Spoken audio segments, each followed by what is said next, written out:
नमस्कार गीत्या स्वाध्याय बंधु। हमारी हिंदू संस्कृति में 5 प्रकार के यज्ञों के बारे में चर्चा की गई है। देव यज्ञ, पितृयज्ञ, भूत यज्ञ, नृयज्ञ और ब्रह्म यज्ञ। इन 5 यज्ञों के द्वारा हमारी संस्कृति संपूर्ण ब्रह्मांड के विकास की चर्चा करती है, इसीलिए यह यज्ञमयी संस्कृति कही जाती है। इसी बात को भगवान श्री कृष्ण ने भी आदिकाल में जब उन्होंने अर्जुन को उपदेश दिया तो यज्ञ के बारे में उन्होंने चर्चा किया और कहा कि जो व्यक्ति यज्ञ के बाद जो अन्न बचता है उसको खाता है वह सभी प्रकार के पापों से मुक्त हो जाता है। तो जो यज्ञ का स्वरूप है, यानी कि एक चींटी से लेकर के वृक्ष तक सबके चिंतन का नाम हमारे यहाँ पर यज्ञ कहा गया है। आइए आज हम श्रीमद् भगवद गीता के 3 अध्याय के, जिसका नाम कर्म योग है, उसके इसी भाव के एक श्लोक का वाचन कर रहे हैं जो इस प्रकार से है। श्री भगवानुवाच यज्ञ शिष्टासिनः सन्तः मुच्यन्ते सर्वकिल्बिषै भुञ्जते ते त्वघं पापा ये पचन्त्यात्मकारणात्। भगवान श्री कृष्ण अर्जुन से कहते हैं कि हे अर्जुन,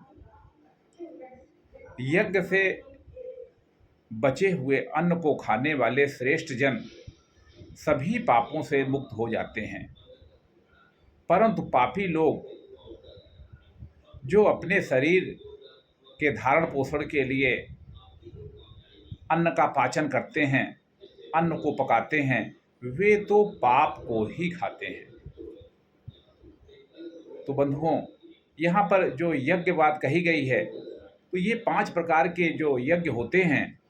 देव यज्ञ, देव यज्ञ यानी कि देवताओं को प्रसन्न करने के लिए किया गया यज्ञ। भूत यज्ञ, जो छोटे बड़े प्राणी हैं उन सबकी रक्षा की भी जिम्मेदारी मनुष्य की है, इसलिए उनकी रक्षा का जो कार्य है वो भूत यज्ञ है। इसी प्रकार से नृयज्ञ है, यानी जो अतिथि हैं, अतिथियों का सत्कार पूजन वंदन भी यह नृयज्ञ है। तो ये जो 5 प्रकार के यज्ञ कहे गए हैं, इसका मतलब यह है कि मनुष्य सबसे बुद्धिमान प्राणी होने के नाते, अधिकार होने के नाते, कार्य क्षमता होने के नाते उसकी ही जिम्मेदारी ये बनती है कि वो सबका रक्षण पोषण करे। तो यहाँ पर जो यज्ञ की बात कही गई है, यज्ञ से बचे हुए अन्न को खाने का आशय भी यही निकलता है कि हमें केवल स्वयं के बारे में चिंतन नहीं करना चाहिए, वास्तव में आत्मविस्तार ही जीवन है। तो ये बात यहाँ पर कही गई है, इसीलिए भगवान कह रहे हैं कि यज्ञ शिष्टाशिनः, यानी यज्ञ से बचे हुए अन्न को जो संत व्यक्ति, जो श्रेष्ठ व्यक्ति खाता है वह तो सभी प्रकार के पापों से मुक्त हो जाता है। लेकिन जो पापी लोग हैं, पापी कौन है? तो जो केवल अपने लिए, स्व के लिए चिंतन करता है, अपने ही पेट पालने के लिए वो अपना जीवन जीता है, उसके जीवन का उद्देश्य समाज नहीं है, उसके जीवन का उद्देश्य राष्ट्र नहीं है, वह स्वयं के हित की बात सोचता रहता है, अपितु वह दूसरों के अधिकार को भी हक मार लेता है और अपना जीवन जीता है। तो यहाँ पर भगवान ने इसीलिए उसके लिए क्या कहा है कि ऐसे लोग तो पाप को ही खाते हैं। बंधुओं, देखा जाए तो ये जो भारतीय समाज की आधारशिला है, भगवान श्री कृष्ण ने गीता में ये भारतीय आध्यात्म के माध्यम से समाजवाद की आधारशिला रखी है। आज जबकि हमारे समाज में ज़्यादा पढ़े लिखे लोग हैं तो वे अपने बारे में ज़्यादा सोचते हैं।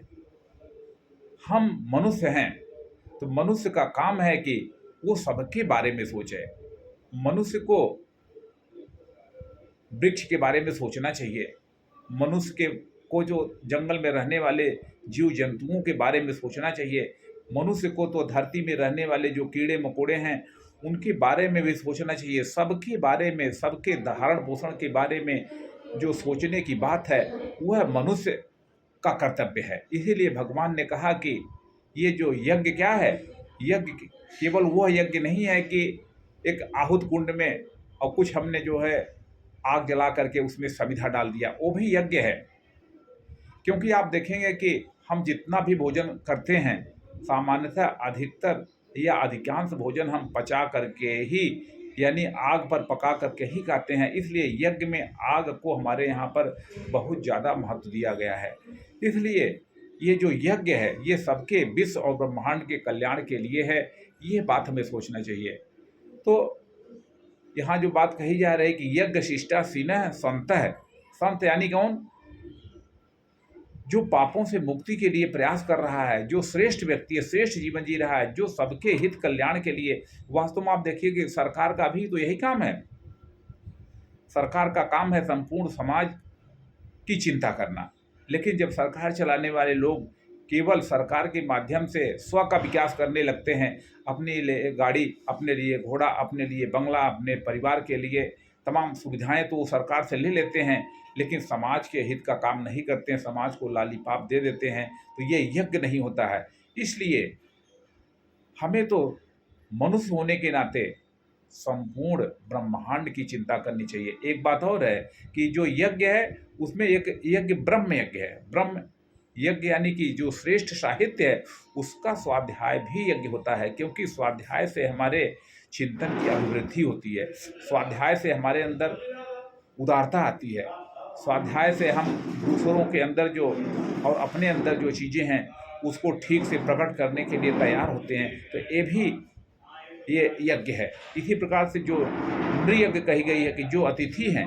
उन अतिथियों के सत्कार की, मान की, बंधन की चिंता कर अतिथि सत्कार। आज हमारे विद्यार्थियों के अंदर आप देखेंगे कि ये भावना थोड़ा सा कम हो गई है। हमारे अंदर जो हमारे आचार्य हैं, जो हमारे गुरु हैं, उनके बंधन की जो एक श्रेष्ठ परंपरा थी वो भी कहीं न कहीं कमज़ोर पड़ गई है। तो यह सब यज्ञ का स्वरूप है, यानी कि दूसरों को सम्मान देना भी एक यज्ञ का स्वरूप है। लेकिन जो ऐसा नहीं करते हैं और केवल अपने स्वार्थ के लिए बचाते हैं, वे पाप ही खाते हैं। ऐसे कठोर भर्त्सना भगवान श्री कृष्ण ने किया है। बंधुओं, हमें भी भगवान श्री कृष्ण के इस चिंतन को अपना करके वह जीवन जीना चाहिए जिसमें सबका हित है। सबके हित के लिए जो मनुष्य है वही जो मनुष्य के लिए जिए, मनुष्य है वही जो मनुष्य के लिए जिए। और यही पशु प्रवृत्ति है कि आप ही चरें, आप ही चरें। मनुष्य है वही जो मनुष्य के लिए रहे। धन्यवाद बंधुओं। श्रीमद् भगवद गीता के इस अमृत निकष का हम पान करें, और केवल मनुष्य ही यह कर सकता है। आइए हम श्रीमद् भगवद गीता चिंतन से इस पूरी धरती को आप्लावित कर दें। सबके मन में एक यज्ञ में जीवन, एक श्रेष्ठ में जीवन, सबको लेकर चलने का जीवन, पूरे ब्रह्मांड के सुख शांति के बात सोचें। इसी नाते हमारे यहाँ पर 3 बार कहा जाता है कि शांति शांति शांति। ओम ब्रह्म शांति, धौ शांति, अंतरिक्ष शांति, पृथ्वी शांति, रापः शांति, औषधयः शांति। तो सबके लिए आप देखिए कि केवल मनुष्य ने ऐसा जो है बंधन किया है। आइए हम उसके सहारे एक श्रेष्ठ राष्ट्र का निर्माण का संकल्प लें। हरे कृष्ण हरे कृष्ण हरे कृष्ण।